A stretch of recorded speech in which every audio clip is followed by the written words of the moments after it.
So welcome back and hello if you are new. I hope all of you are doing very, very well. Hard to believe that we're the second week into January now. It's both it feels like Christmas was years ago, but it also feels like January's going surprisingly very, very quickly.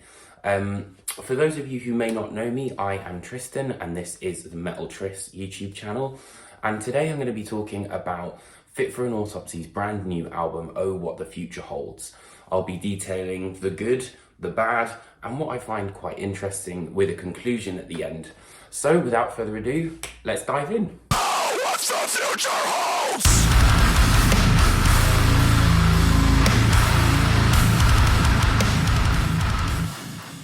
So I'll start off with the good.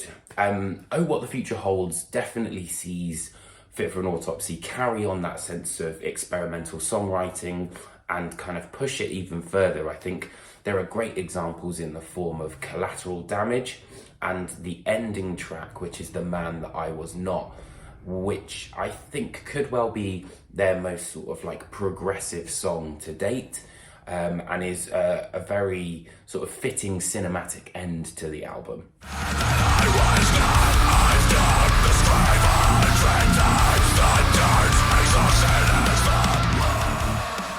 Also, another thing I find commendable on this album is that they took a few more risks. You know, there's kind of different song structures on here. I think that they were experimenting in terms of songwriting a little bit more, which I really enjoyed. But of course, it wouldn't be a Fit For An Autopsy album without those earth-shattering riffs. And that, for me, is what really kind of always keeps me coming back to Fit For An Autopsy. And we've got, you know, more than our fair share here. We've got Far From Heaven. There's that sort of decapitated riff on Collateral Damage. Savages, I think, is going to go down really, really well live, particularly with the We are, I turn black.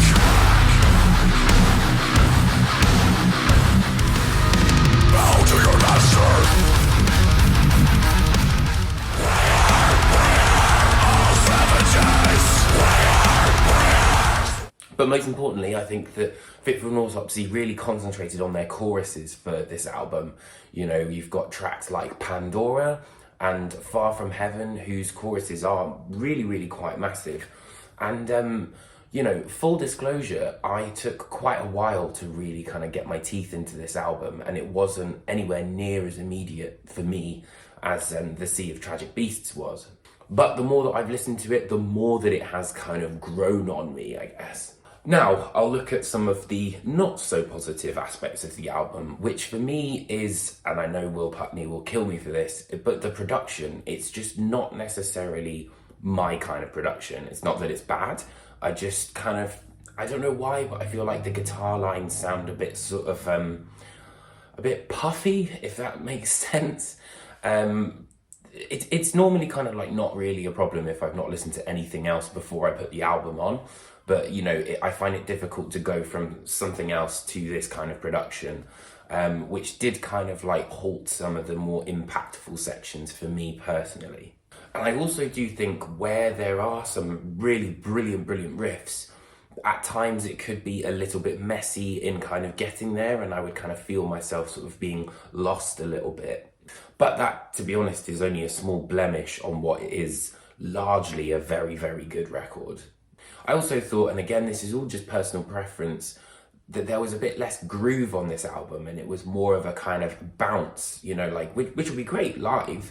But for me, one of the things that really attracted me to Fit For An Autopsy was that sense of groove. Don't get me wrong, it's still there, but it's just not quite as important, I think, or maybe, you know, in the front line. I do think that I'm kind of coming around to the album now, but it's definitely taken a lot longer. So now I'm going to go over the parts that I find quite interesting and quite different. So one of the things I noticed pretty much from the moment I turned this record on is the atmosphere. There's definitely a darker sense of atmosphere, which you would imagine given the kind of circumstances that the world has been thrown into over the last 2 years. Mad to think that it's 2 years now. The atmosphere is so important on this album, I think, and it really does set the scene for Pandora. So the opening track is Oh What The Future Holds, which is kind of, I kind of like this sort of clairvoyancy that, you know, Fit For An Autopsy are playing with. and then Pandora's kind of like, you've opened up Pandora's box and, you know, here's what's coming out. Well, that's my interpretation of it anyway.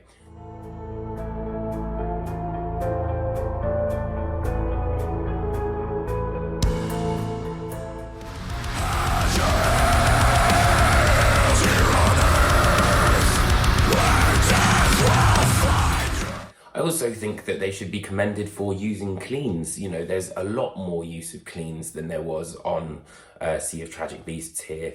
Two Towers is a great example, but I think, you know, the sort of crown goes to The Man That I Was Not, which is, you know, some complete singing elements, which I think the band were experimenting a little bit with in the past, but have really kind of run with on this album. For me, there are moments where it can sort of lose its way a little bit, but we're always anchored by that driving riff that brings us home. But I really do think that this album is 100% worth a listen, and whilst it may not currently be as kind of up there with their previous record, it's definitely not one to sleep on. So I hope you learned something a little bit more about Fit For An Autopsy and their album Oh What The Future Holds. But I would love to know, what do you think? What's your opinion of the album? What did you think of the review? Leave a comment down below, and otherwise I will see you next week for my next album review. Take care, my friends, and I'll see you soon.